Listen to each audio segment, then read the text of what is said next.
Question number 1, ये लगभग motor की एफिशिएंसी कैसे निकालते हैं उस पर बेस्ड है ना। फिर भी हम देखते हैं यहाँ पे कि क्या दिया है क्या नहीं। 750 वोल्ट मोटर है, मतलब मोटर जो इलेक्ट्रिकल इनपुट लेगी, मोटर जो भी है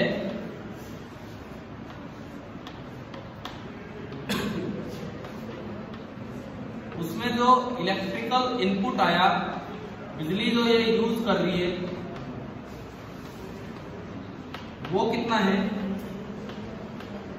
750 वोल्ट ये है। और इसने क्या किया, 1 मिनट में, पर मिनट लिखा हुआ है, 1 मिनट में 300 लीटर पानी 6 मीटर की हाइट तक भेज दिया।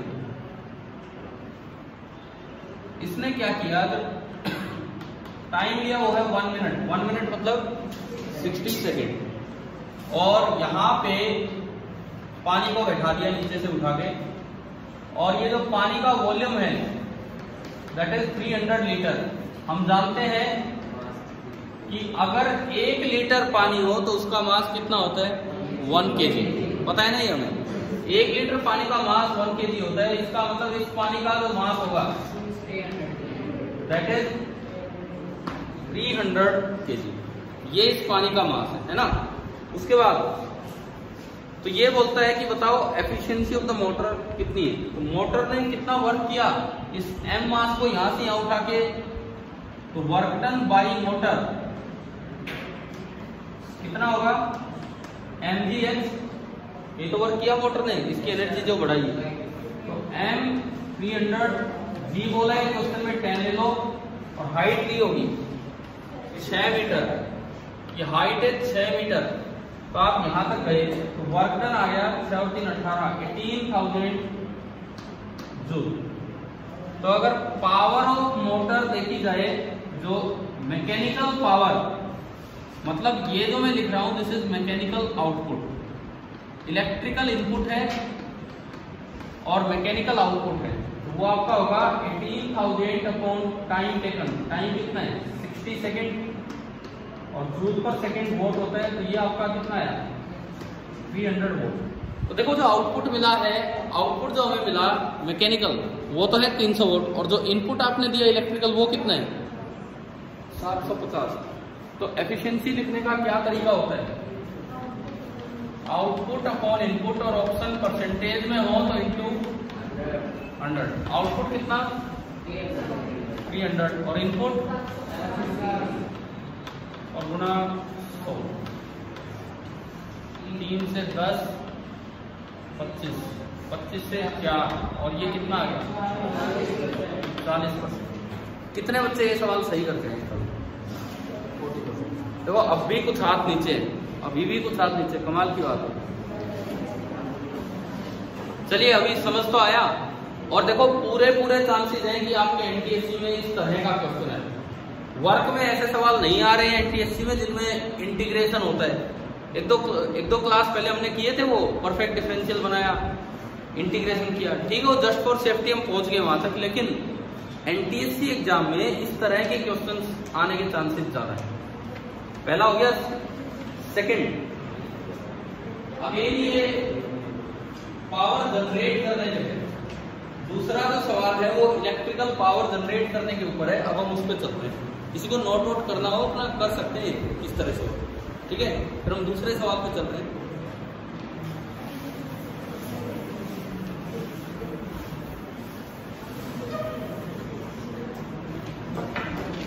वाटर फॉल्स डाउन है 500 मीटर साफ, 500 मीटर की ऊंचाई से पानी गिर रहा है to reach a turbine. Turbine को घुमाएगा तभी तो बिजली बनेगी, और उससे इलेक्ट्रिसिटी जनरेट हुई है। टरबाइन घुमा रहे हो तो सुनो, उससे इलेक्ट्रिसिटी जनरेट हो रही है। तो इसमें पूछा है कि कितना पानी मीटर क्यूब में 1 सेकेंड में आके गिरे ताकि इतनी इलेक्ट्रिसिटी जनरेट हो, और एफिशिएंसी दे रखी है कितनी है 50%। तो शुरुआत हम यहां से करें कि यहां पानी स्टोर्ड है, ये नीचे टरबाइन है।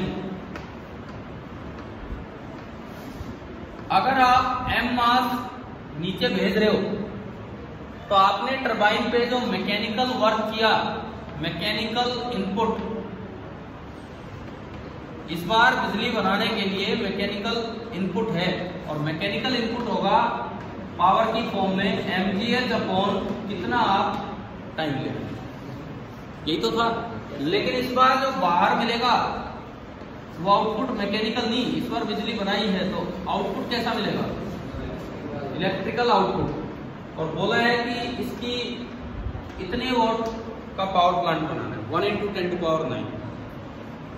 बस एफिशिएंसी कितनी दे रखी है, 50%। तो एफिशिएंसी होती है output upon input into 100। Output 10⁹, input mgh upon delta t into 100 is equal to 50। अब देखो क्या पूछा है, कितना वॉल्यूम, मीटर क्यूब में कितना वॉल्यूम। तो पहले आप मास निकाल लो, पहले आप मास निकाल लो। हाँ, हाइट दे रखी है 500 मीटर। जितना ऊपर से ये पानी गिराया गया है वो हाइट आपको दी गई है 500 मीटर। तो आपने इसमें पुट किया डेल्टा टी, 1 सेकंड का ही पूछा है, हाँ पर सेकंड। तो डेल्टा टी 1, देखो 10⁹ ये तो कट गया, 2 × 10⁹, डेल्टा टी है 1। मास आपको निकालना है, g10 है और हाइट है 500, दिस इज 1। तो यहां से अगर मैं m कैलकुलेट करूं, m आ रहा है 220 अलग किया मैंने इंटू 10⁸, 5 अलग किया और 10⁻3, 5 × 4 = 20 और ये 10⁵ हो गया, है ना। तो जो मास आया, मास हमारा निकल के आया 4 × 10⁻4 kg। वॉल्यूम 5, सॉरी वॉल्यूम चाहिए मुझे, वॉल्यूम। डेंसिटी होती है मास अपॉन वॉल्यूम। डेंसिटी पानी की होती है 1000 kilogram per metre cube is equal to mass 4 × 10⁵ kg upon volume. Kilogram से किलोग्राम कैंसिल हो गया, समझ लो। यहां से जो v आएगा, ये 1000 कटेगा तो 4 के आगे 2 0 आ जाएगा, 400 मीटर। तो इन दोनों सवालों ने आपको ये सिखाया है, इन दोनों क्वेश्चंस ने आपको ये सिखाया है कि अगर बिजली बना रहे हो तो इलेक्ट्रिकल आउटपुट है, वो कम मिलेगा। अगर मोटर यूज कर रहे हो तो इलेक्ट्रिकल तो इनपुट है, मैकेनिकल आउटपुट है, वो कम मिलेगा। ये पंखा बंद करो, ये वाला। चलिए पहले दोनों सवाल आ गए समझ। देखो मैं फिर से बोल देता हूं, ये जो आपके नेशनल लेवल के जो स्कॉलरशिप टेस्ट होते हैं ना, जैसे KVPY सुना है ना, क्या होता है, किसान, ठीक है पता है आपको, है ना। KVPY होता है, NTSC होता है। ये जो टेस्ट होते हैं इनमें अक्सर बहुत बारी इंटीग्रेशन, डिफरेंशिएशन, मैथमेटिकल चीजों की जाने की बजाय ये प्रैक्टिकल सी बातें ज्यादा पूछी जाती हैं। पूरे चांसेस होते हैं इस तरह के क्वेश्चन पूछे जाए, हो जाएंगे अगर ये पावर रिलेटेड ही आते हैं तो, ठीक है। Question number 3। अच्छा, इसमें मैं इस चीज पे क्यों गया कि पीछे भी हमने 1-2 बार पावर के डायमेंशंस का जिक्र किया है। डायमेंशंस पूछे जा सकते हैं क्योंकि बड़ा बेसिक सा प्रिंसिपल है डायमेंशनल एनालिसिस। इन्होंने बोला है A/BC ये किस टर्म को रिप्रेजेंट कर रहे हैं। तीसरे सवाल में कहता है कि A/BC किस टर्म को रिप्रेजेंट कर रहे हैं। अब A क्या चीज है यहाँ पे, वर्क, B क्या चीज है, फोर्स, और C क्या चीज है, time. Work upon time power होती है, work per unit time power होती है। पावर अपॉन फोर्स, पावर को मैं फोर्स इंटू वेलोसिटी लिख सकता हूँ, पढ़ा है फॉर्मूला। फोर्स से फोर्स गया तो ओनली क्या बताए, वेलोसिटी। केवल डायमेंशनली आप सीधा फॉर्मूला लगा हो जाएगा, कांस्टेंट कांस्टेंट का कोई चक्कर नहीं होता। ये कौन कौन सही करके आया, ये तीसरा। मतलब पेपर अच्छा हुआ लग रहा है यार फिर तो, बाकी पता नहीं हमें 3 सवालों तक तो ठीक ठाक हुआ। Fourth, which of the following is a non conservative force. इनमें भी कुछ सवाल पिछले साल के ही 2020 वाले NTSC के हैं, अलग अलग रीजन, ठीक है। आपको ये बताना है नॉन कंजर्वेटिव कौन सा है। देखो कंजर्वेटिव फोर्स वो होता है जिसके लिए पोटेंशियल एनर्जी डिफाइन होती है, नॉन कंजर्वेटिव होता है जहां पोटेंशियल एनर्जी डिफाइन नहीं कर पाते। पहला कहता है इलेक्ट्रोस्टैटिक फोर्स, क्या आपने पढ़ा है? दो चार्ज की पोटेंशियल एनर्जी होती है K Q1 Q2 upon R, तो कंजर्वेटिव। दूसरा ग्रेविटेशनल mgh या -g m1 m2 upon R पढ़ रखा है, कंजर्वेटिव। और लास्ट लिखा है स्प्रिंग फोर्स, आपके x2 पढ़ा है, तो वहां भी पोटेंशियल एनर्जी है, तो वो भी कैसा फोर्स है? कंजर्वेटिव।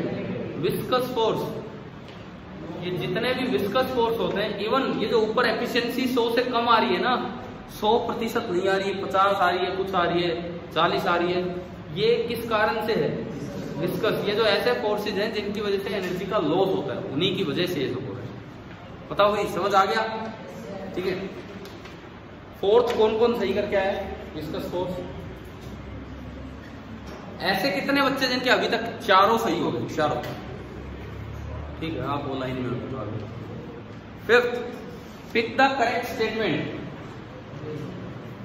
देखो पेपर में न्यूमेरिकल कम है और कॉन्सेप्चुअल बातें ज्यादा है ना, ऐसा ही आता है इनके। Pick the correct statement. Energy और वर्क क्या दोनों फिजिकल क्वांटिटीज हैं या नहीं? भाई क्या होती है फिजिकल क्वांटिटी? सुनो, physical quantities are those quantities which can be measured by some means. इसी तरीके से आप उन्हें मेजर कर पाए, कैलकुलेट कर पाए, वो एक अलग चीज है। किसी तरीके से आप उन्हें मेजर कर पाए, वो फिजिकल क्वांटिटी है। And these are the quantities by using which the laws of physics are expressed. Physics के कोई भी लॉ बनाने हो तो उनमें जिन क्वांटिटीज का यूज होता है उन्हें क्या बोल देते हैं हम? Physical quantity. Work, energy, work energy theorem में क्या दोनों का यूज हो रहा है कि नहीं? Work done is equal to change in kinetic energy. बताओ, दोनों का यूज हो रहा है ना। तो फिजिक्स के लॉज में जिन क्वांटिटीज का यूज होता है उन्हें क्या बोलते हैं? Physical quantities. And they can be measured, उनको मेजर किया जा सकता है। आप वर्क कितना किया ये मेजर हो सकता है, एनर्जी कितनी है ये मेजर हो सकता है। ठीक है ना। तो दोनों कैसी क्वांटिटीज हैं? Physical quantity. समझ कहां पे? रेजोनेंस का 2015 में आया हुआ एक क्वेश्चन है। आंसर कहा दिए?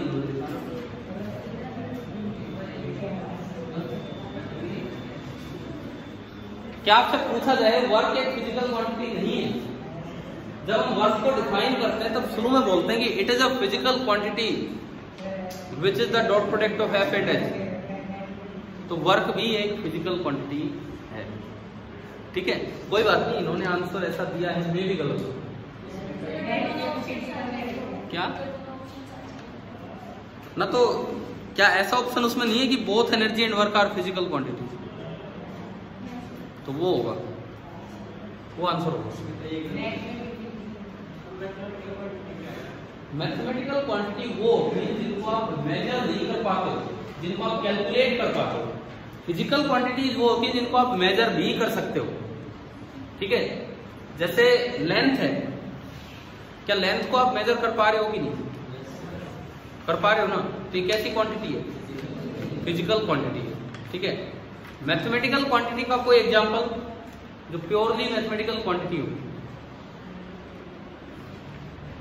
ऐसा कोई एग्जांपल जो प्योरली मैथमेटिकल क्वांटिटी हो, बताओ।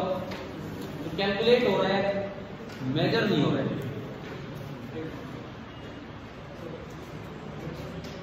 नहीं, फोर्स वगैरह सब मेजर हो सकते हैं। आप चलाने में कितना जोर लगाना पड़ रहा है उतना ही फ्रिक्शन हो जाता है, ये सब तो मेजर हो ही जाते हैं। मैथमेटिकल क्वांटिटी का कोई एग्जांपल देखो। फिजिक्स के लॉज में तो जो क्वांटिटी आ गई वो तो कैसी क्वांटिटी कहलाएगी? फिजिकल। फिजिक्स के लॉज में जो क्वांटिटी आ गई वो तो फिजिकल में काउंट होगी।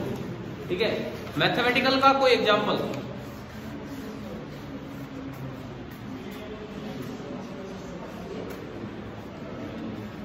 बताओ।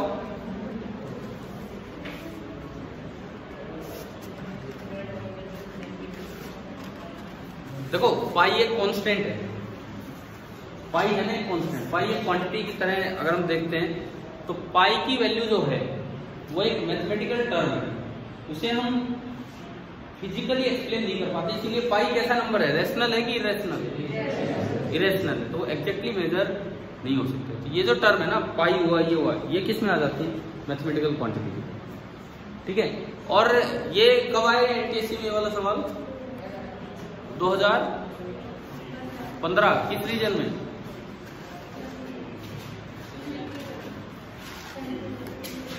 मतलब अक्सर ये कंफ्यूज कर देने वाले सवाल होते हैं। अब ये आ गया, अब जो प्रॉपर डेफिनेशन है उनके अकॉर्डिंग, अब जैसे इन्होंने एक आंसर में जो दे रखा है, इन्होंने वर्क को कैसा बता रखा है? मैथमेटिकल।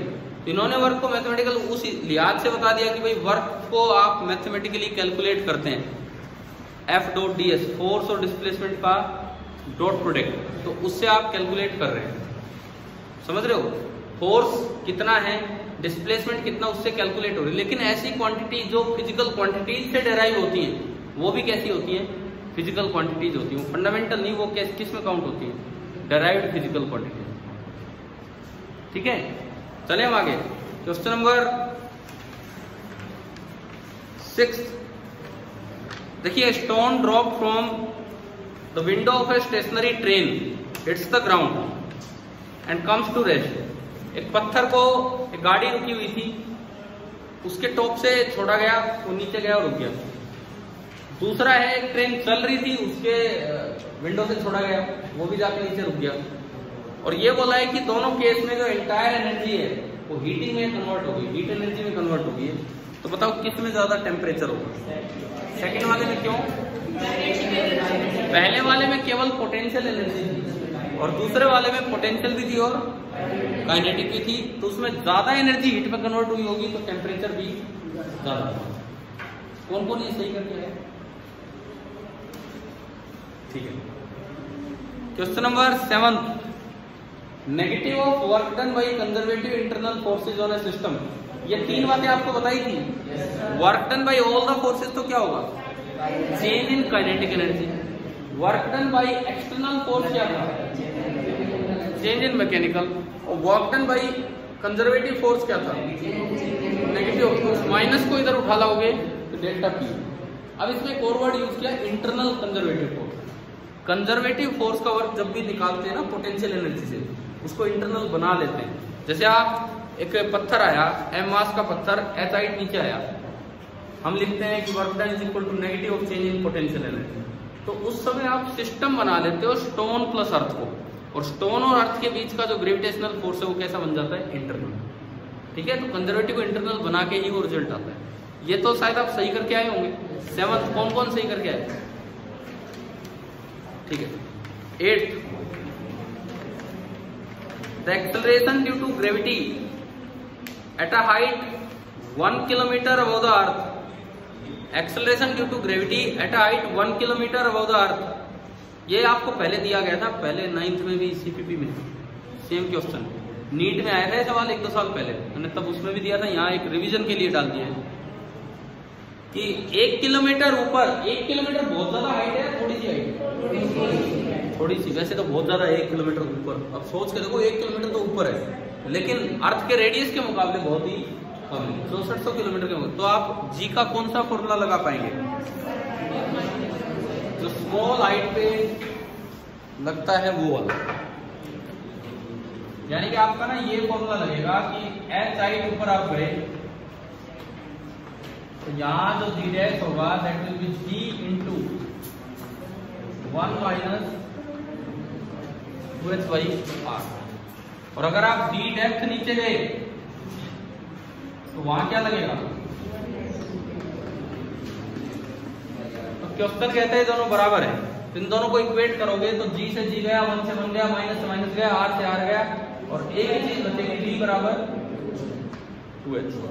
और h दिया 1 किलोमीटर, तो d कितना होगा? 2 किलोमीटर। केवल फॉर्मूला बेस्ड ये सवाल था।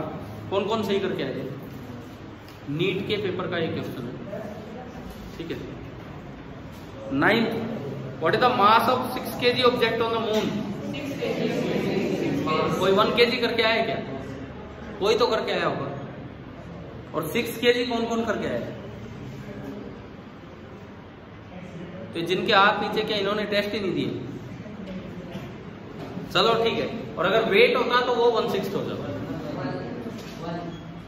10th escape velocity of particle from earth surface is approximately value देख क्वेश्चन है सीधा याद था 11.2 किलोमीटर पर सेकेंड। ये भी पिछली साल ही पूछा गया किसी रीजन में, ठीक है।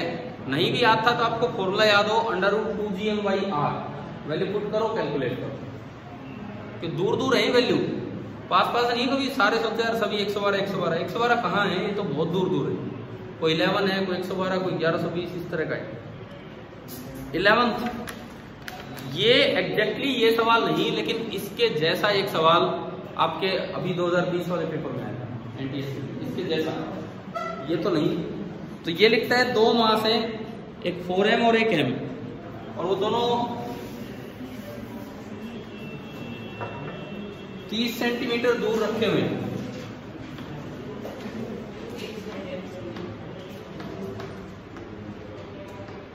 ये दोनों 30 सेंटीमीटर दूर रखे हुए हैं।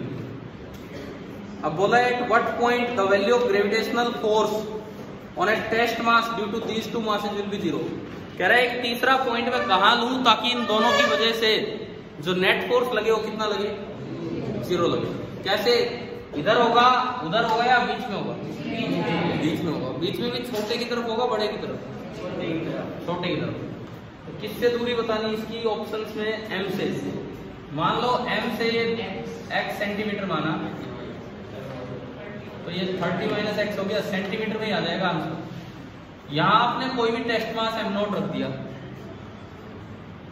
ये पास है, ये दूर है। ये पास है तो ये ज्यादा फोर्स लगाएगा, कम लगाएगा?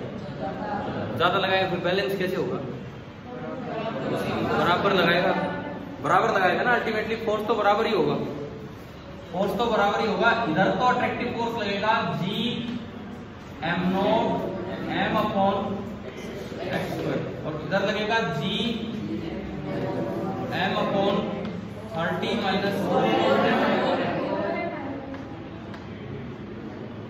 m0 mg से m0 mg गया, क्रॉस मल्टीप्लाई आपने किया तो 4x का स्क्वायर मतलब 2x का होल स्क्वायर 30 - x का होल स्क्वायर, ये बना 2x is equal to.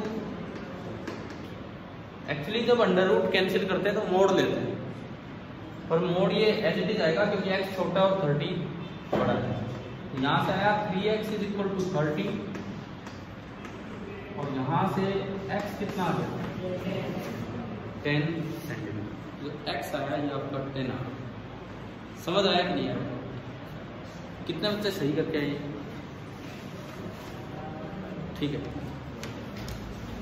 Question number 12, when a body is orbiting near the surface of earth, earth surface के आसपास कोई बॉडी चक्कर काट रही है अर्थ सरफेस के आसपास, तो आप बताओ ऑर्बिटल वेलोसिटी और एस्केप वेलोसिटी। ऑर्बिटल वेलोसिटी का क्या फॉर्मूला होता है? और अर्थ सरफेस के आसपास है तो r की जगह कैपिटल R, और एस्केप स्पीड का क्या फॉर्मूला है? तो अगर आप इनका रेशियो लेंगे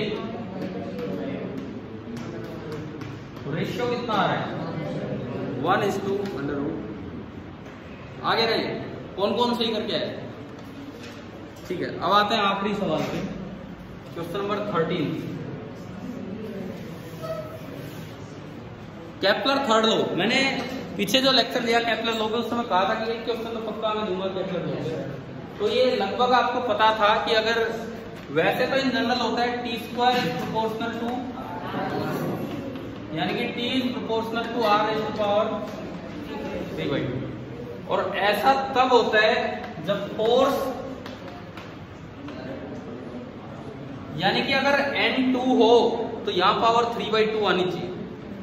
अब देखो ऑप्शन सीधे चेक कर सकते हो। पहला ऑप्शन n की जगह 2 रखोगे तो 2 + 2/2, 2 ही बना, 3/2 तो नहीं बना, गलत। दूसरा ऑप्शन r की पावर है n + 1/2, n को 2 रखो, क्या आ रहा है 3/2, सही है। तीसरा ऑप्शन n को 2 रखा, 1 ही बना, नहीं आ रहा। चौथा ऑप्शन कहता है कि 3/2 ही आएगा, चाहे कुछ रखो, ये भी। तो मतलब बिना सोल्व किए भी आपको मिल रहा है जवाब तो इसका, और आपको सोल्व करना भी आता होगा। ये कैसे करते हैं बताना? फोर्स की इक्वेशन लगा लेते हैं, ठीक है। फोर्स की इक्वेशन जो बनेगी G m1 m2 ये सब तो कांस्टेंट है, upon r raise to power n, ये दिया है क्वेश्चन में, r की पावर n पे डिपेंड कर रहे हैं फोर्स। इसको इक्वेट कर लेते हैं mv square by k by m, एक नया कांस्टेंट, और जो v बचेगा some constant k raise upon under root of r raise to power n minus 1। पहले बताओ ये आया समझ, है ना। उसके बाद टाइम पीरियड, टाइम पीरियड क्या होता है, तो 2 पाई एक कांस्टेंट, r बाई b में एक और कांस्टेंट, और ये ऊपर गया r raise to power under root n minus 1, और ये 1 अंडर रूट होती है power half n minus 1 by 2, ठीक है। ये सब तो कांस्टेंट है k डबल डैश